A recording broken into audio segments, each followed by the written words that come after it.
ज्यानं जन्माला आल्याबरोबर मेघासारखी गर्जना केली तो मेघनाथ, भर तारुण्यामध्ये ज्यानं इंद्रावर विजय मिळवला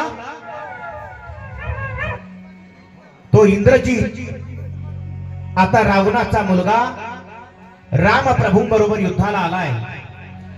युद्ध करत असताना अगोदर त्याचं बजरंग बली हनुमंतरायाबरोबर युद्ध झालं। बजरंग बलीने त्याच्या रथाचा चुराडा केला, त्याच्या घोड्याचा चुराडा केला। बजरंग बलीचं युद्ध होतंय।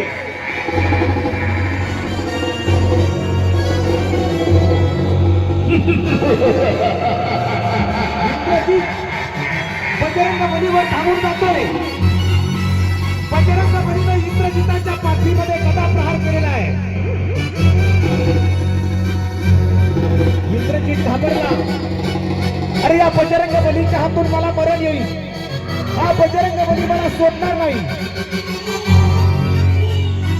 मरणासन्न अवस्थेमध्ये असणारा इंद्रजित त्याने आपला मोर्चा बजरंग बलीकडनं आता लक्ष्मणाच्या दिशेने वळवलेला आहे। लक्ष्मण इंद्रजिताच्या समोर जातोय, अनेक बाण मारण्याचे काम चालू आहे। एक शस्त्र लक्ष्मणाने इंद्रजितावर टाकलेलं आहे। इंद्रजित रक्तबंबाळ अवस्थेमध्ये झालाय। आता काय करावं कळेना। या ठिकाणी लक्ष्मणाच्या हाताने मला मृत्यू मिळणार अशी अवस्था असताना इंद्रजिताने आपला धनुष्य आकाशाच्या दिशेने पकडलाय आणि धनुष्य वर करून मंत्र म्हणायला सुरुवात केली आणि एक वीर घातिनी नावाची शक्ती इंद्रजिताने आपल्या बाणामध्ये सामावलेली आहे आणि तो बाण इंद्रजिताने लक्ष्मणाच्या दिशेने सोडला।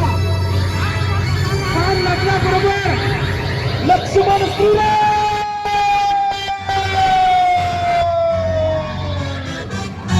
रावण गेलाय। श्रीराम करत लक्ष्मणजी जमिनीवर पडलेले आहेत। आता त्या रणभूमीमध्ये लक्ष्मणजींच्या शरीरातून प्राण निघण्याच्या तयारीत आहे। प्रभू रामचंद्र पटकन खाली बसले, लक्ष्मणजींचं मस्तक आपल्या मांडीवर घेतलं। लक्ष्मणजींचं मस्तक आपल्या मांडीवर घेतलं आणि आपल्या दादासाठी दहाय मोकळून रडी लागले।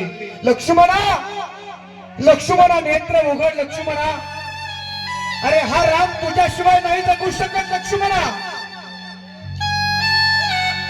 अरे तू जर माझ्या बरोबर नसेल तर हा राम अयोध्येमध्ये नाही जाऊ शकत रे।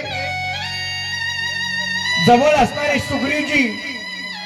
सुग्रीवजींना राम प्रभू म्हणतात, सुग्रीवा अरे मला लक्षण काय बरोबर दिसत नाही रे, माझा लक्ष्मण उठेल ना? ध्यानात ठेव सुग्रीवा, जर माझा लक्ष्मण उठला नाही ना तर हा राम परत अयोध्येमध्ये जाणार नाही। अरे तुला माझा आणि लक्ष्मणाचं काय नातं आहे माहितीये सुग्रीवा? अरे आमची शरीर जरी दोन असली ना तरी आमचे विचार, आमचं प्राण एक आहे रे। सुग्रीवा मला दशरथासारखा वडील पुन्हा मिळेल, मला कौशल्यासारखी आई पुन्हा मिळेल,